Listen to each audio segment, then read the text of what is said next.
2 साल के इंतजार के बाद आखिरकार खुलासा हो ही गया कि कटप्पा ने बाहुबली को क्यों मारा।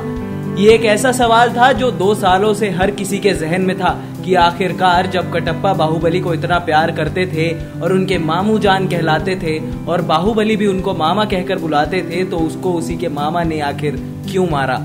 खैर, अब तो इस सवाल का जवाब मिल ही गया है कि क्यों मारा और किसके कहने पर मारा कटप्पा ने बाहुबली को। कटप्पा ने बाहुबली को क्यों मारा, ये प्रश्न एक राष्ट्रीय प्रश्न बन चुका था कि क्यों मारा। हर जगह फेसबुक पर, ट्विटर पर, व्हाट्सएप पर यह सवाल देखने को मिल रहा था।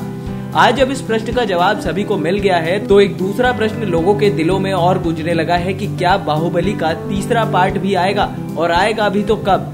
दरअसल फिल्म में कई बातें ऐसी हैं जो इस ओर इशारा करती हैं कि इस फिल्म का अगला पार्ट भी तैयार होकर बाहर आएगा। साथ ही आपको बता दें कि बाहुबली फिल्म के डायरेक्टर एस राजामौली ने भी काफी साफ तौर पर इनकार नहीं किया कि बाहुबली 3 को लेकर उनकी कोई प्लानिंग नहीं है। इस बात का पहला सबूत है सन्यासी ने बताई शिव की मर्जी। इसके अलावा एंड में कास्टिंग आने पर कुछ समय रुके जरूर। एक बच्चे की आवाज में सवाल उठेगा कि क्या इसके बाद माहिष्मती पर शासन किसने किया, क्या महेंद्र बाहुबली और उनके बच्चों का राज चला। इस पर बाहुबली वाले सन्यासी की आवाज में जवाब आता है, शिव की मर्जी, मैं क्या जानूं। इस बात का दूसरा पुख्ता सबूत है कि राजामौली ने भी बनाए रखा है सस्पेंस। बाहुबली 2 को लेकर हुए तमाम प्रमोशनल इवेंट्स में राजामौली के सामने ये सवाल आया कि क्या बाहुबली 3 बनेगी। इसको लेकर उन्होंने कुछ स्पष्ट नहीं कहा। वैसे उन्होंने ये बात कबूली कि पहले बाहुबली को लेकर वेब सीरीज बनाएंगे, इसके बाद आगे की प्लानिंग होगी।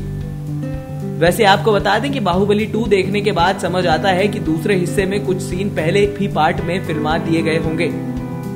ऐसे में माहिष्मती के जैसे सेट दिख रहे हैं, उसे देखकर लगता है कि बाहुबली 3 की घोषणा के लिए हमें तैयार रहना होगा। इस बात का तीसरा सबूत है बाहुबली का आखिरी डायलॉग कुछ कहता है। अगर आप फिल्म देख चुके हैं तो आप समझ जाएंगे, और देखने जा रहे हैं तो ध्यान दीजिएगा कि जब माहिष्मती के सिंहासन पर बैठने के बाद महेंद्र बाहुबली ने वादा किया, मेरा वचन ही है मेरा शासन। इस बात का चौथा सबूत है बाहुबली 3 में होगी महेंद्र और अवंतिका की शादी। आपने ध्यान दिया होगा कि बाहुबली के पहले पार्ट में महेंद्र बाहुबली की प्रेमिका का किरदार निभाने वाली अभिनेत्री तमन्ना भाटिया का अच्छा खासा रोल था, जिसमें वो महेंद्र बाहुबली से बेहद प्यार करती थी और दोनों शादी तक करना चाहते थे। लेकिन बाहुबली 2 में तमन्ना भाटिया का बहुत कम रोल रहा है। मानो अंत में जो भी हिस्सा रहा है वो पहले ही पार्ट में शूट हो गया हो।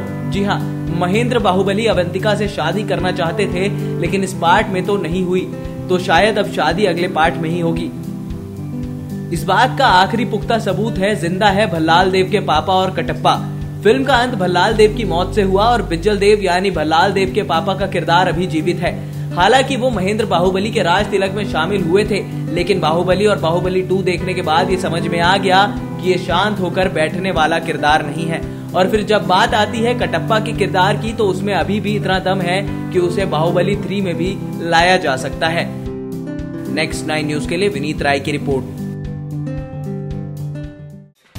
Subscribe now to receive new updates, reviews and news.